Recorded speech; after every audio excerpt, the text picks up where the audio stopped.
ndaje tey bi may gërëm déjà vraiment ñëpp ñu fi ñëw indi fi ay parrainage parce que bu ñu ñëwee dem collecter indil ma ko ni ma yaa ñu doy joxal ñu ko président Macky Sall dem leen ci gërëm d'abord di ci jiital Mamadou Gningue di ci teg Marième Aïdara di ci teg le mouvement des jeunes di ci teg ñoom Ndonga Lam di ci teg ñoom Rasoul vraiment ñëpp ils se sont mobilisés di ci teg waa Kër Mass koñ bi ma dëkk samay rak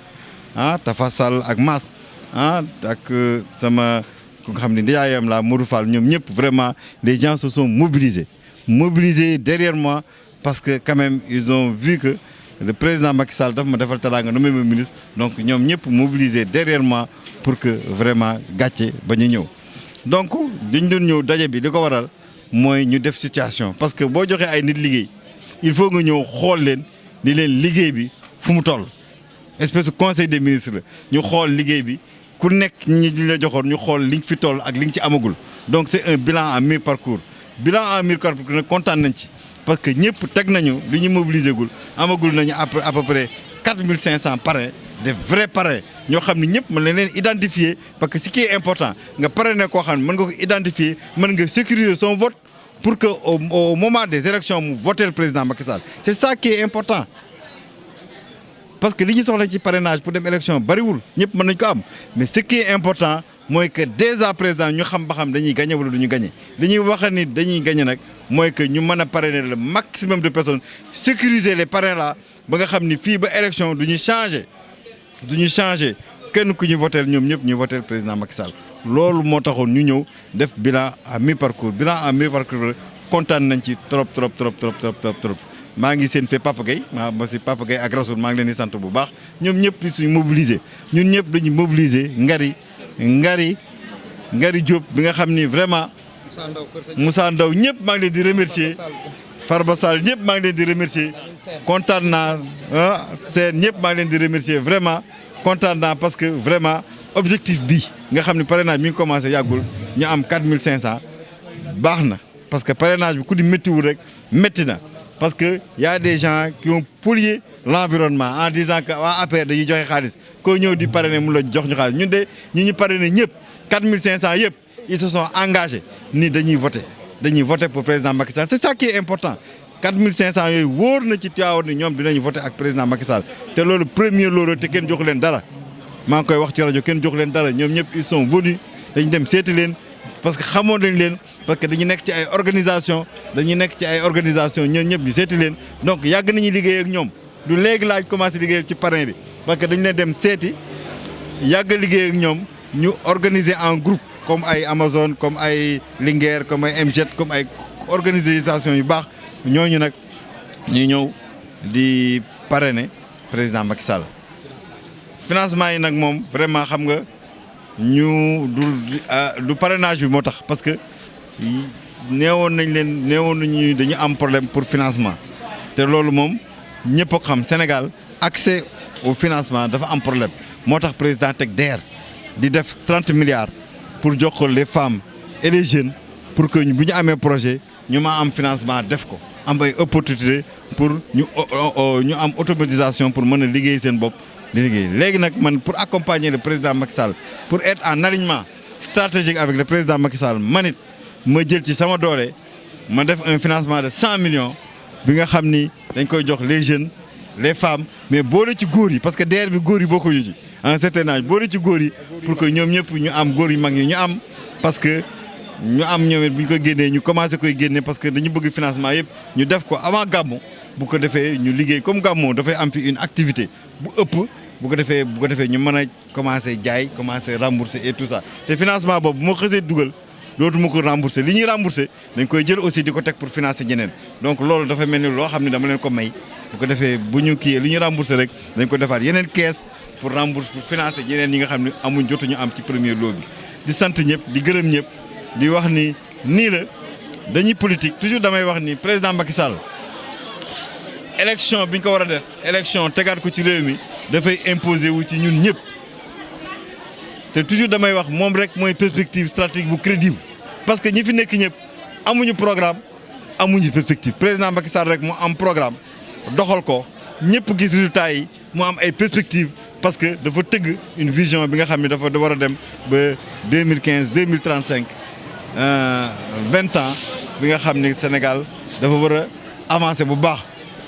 bi mu xoolee nag toog ci réew mi mu gis ni que vraiment Sénégal tardé na parce que toog ay village amul électricité ay dëkk amuñu ndox mu ni damay def un programme des programmes d'urgence mu def PUDC pour adresser problème yi nga xam ne ñi ngi ci àll bi problème mu ndox problème mu courant problème mu tali ak problème mu ay machine bu nga xam ne femmes yi bañ a sonnati ci affaire soq ak yooyu après mu def Promoville parce que bu yàgg dëkk yi benn tali rek moo daan traversé président ni loolu jaaduwul il faut que mu doon joxe plus de dignité aux villes moo tax mu dugal ay tali ay perpendiculaires à la route principale bi doon romb Promoville dëkk yooyu yëpp ñu dafa leen ay 10 à 11 kilomètres jusqu'à 15 kilomètres pour que dëkk yooyu yëpp am ay tali bu mu paree loolu mu def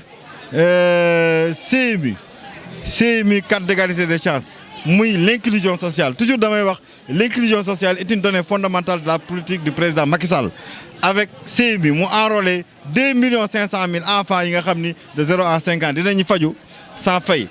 te CMU avec 3 500 état bi joxal 3 500 aussi ñu enrôlé fa à peu près 2 200 000 personnes yi nga xam ne dañuy faju loolu tax mu def ay programme yoo xam ni feebar jaaxle jeex na ci nguuru président Macky Sall parce que moo ko def parce que président Macky Sall li muy liggéeyee ak ñeneen ñi li muy liggéey c'est extrêmement différent parce que loo gis rek secteur boo ñëw fam ko fekkoon 52 ans dañ fa defoon 52 ans moom en 7 ans multiplié na ko par 4 wala multiplié ko par 2 wala multiplié ko par 3 doo jëlee benn exemple rek chambre université yi nekk ci université yi nekk Sénégal yëpp chambre université 8000 lañ fi fekk te président Macky Sall d'ici fin 2018 dina yóbbu chambre yi 32000 muy multiplié par 4 4 fois 8 32 démb rek wane na ko bi mu demee université Cheikh Anta Diop 5000 lii la fa fekk mu ñëw yokk ci 5000 yi muy 10 000 yi donc ku liggéeyee noonu nag di améliorer conditions de vie des populations bi di toog yërëm nit ñi def un programme de bourse sociale kooku nag dafa war a jàppale surtout Tivaouane bii li mu fi def ba sëriñ bi wax ko ñëpp wax ko daf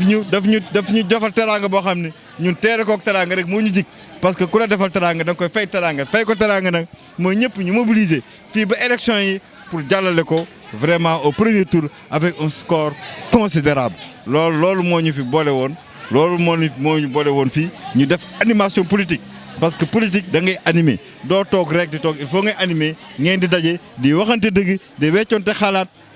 xalaat parce que xalaat yi ñëpp a ko bokk comme li président def xam nga président bi mu jëlee réew mi dafa wër néewul lii mooy sama programme dafa wër wax ñëpp ñu wax ko seen coono mu ni naa jël réew mi pour abréger seen souffrance loolu moo ko gënoon motiver bi mu jëlee réew mi nag donc moo tax aussi responsable politique ak ay militant dañuy war di daje di waxtaan comme nii di def le bilan di soppalante ay xalaat di xool ànd bi nu mu gën a rafete ñu ànd ko loolu laa ci wax di gërëm ñëpp di sant ñëpp.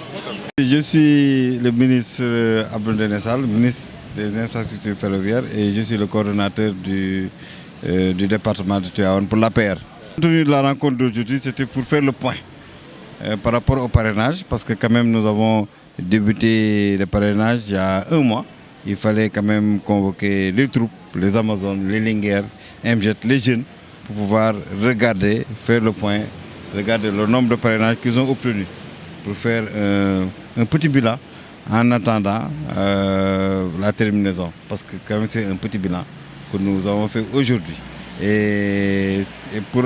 encore reparler aux gens, pour leur expliquer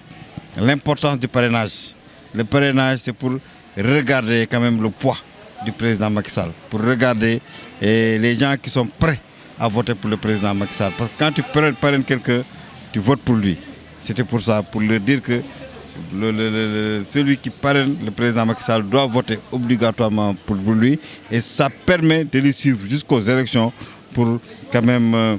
sécuriser le vote. Nous voulons que tous les gens qui ont parrainé le président Macky Sall, toutes les personnes, tous les jeunes et toutes les femmes et les hommes qui ont parrainé le président Macky Sall puissent voter effectivement parce que c'est le vote qui compte. Le parrainage permet de passer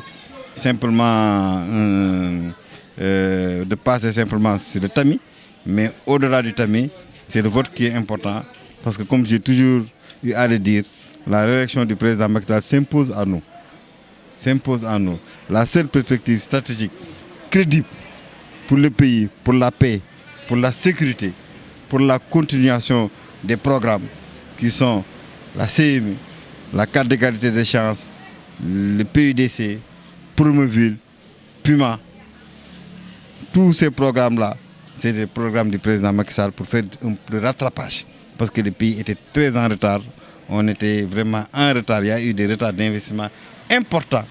Le président a fait ces programmes d'urgence pour améliorer les conditions de vie des populations et nous voudrons que ces programmes continuent. Au-delà de ces programmes, le président a mis en place son PSE, qui est soutenu par sa vision pour décliner en action et en programme pour un Sénégal qui avance, un Sénégal plus prospère, un Sénégal de tous, un Sénégal pour tous. Vous le savez, les résultats sont là. Le président Macky Sall, comme j'ai toujours l'habitude à le dire, le bilan du président Macky Sall, il faut le dire, il faut répéter. La répétition est pédagogique pour que les gens sachent ce que le président a fait depuis qu'il a pris le pouvoir. Parce que quand même, sur 52 ans, il faut prendre les situations de référence. Ce que les gens ont fait sur 52 ans, le président a multiplié presque par 4 au bout de 7 ans. Partout, regardez l'université. Les régimes passés, en 52 ans, ont réalisé que 1000 chambres. Parce que les 4000 autres chambres, c'est l'héritage colonial. Et le président de la République, au bout de 7 ans, a pu réaliser à peu près 5800 chambres, multipliées par 2. Donc c'est extrêmement important ce que le président est en train de faire. Donc il a besoin de terminer son programme. Il a besoin de terminer son programme pour impacter significativement la population. Et pour terminer un programme, il faut qu'on lui assure sa réélection. C'est pourquoi nous sommes là, nous mobiliserons les gens pour le parrainage, mais nous mobilisons les gens surtout pour le vote réel, pour le vote effectif.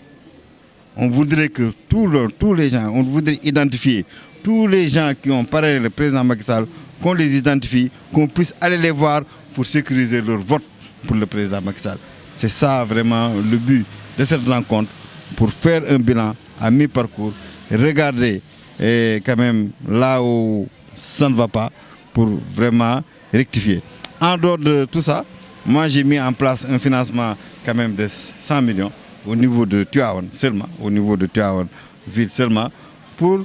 quand même venir en appui au président Macky Sall par rapport à tous ces programmes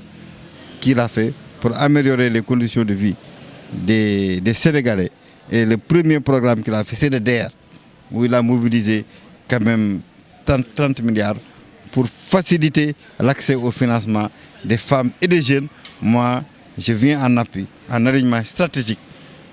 à la vision du président Macky Sall. Je mets un financement de 100 millions au niveau de Tivaouane pour aider les jeunes, les femmes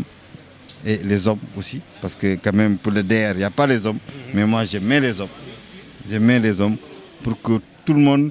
puisse avoir une activité génératrice de revenus qui lui permet de se prendre en charge.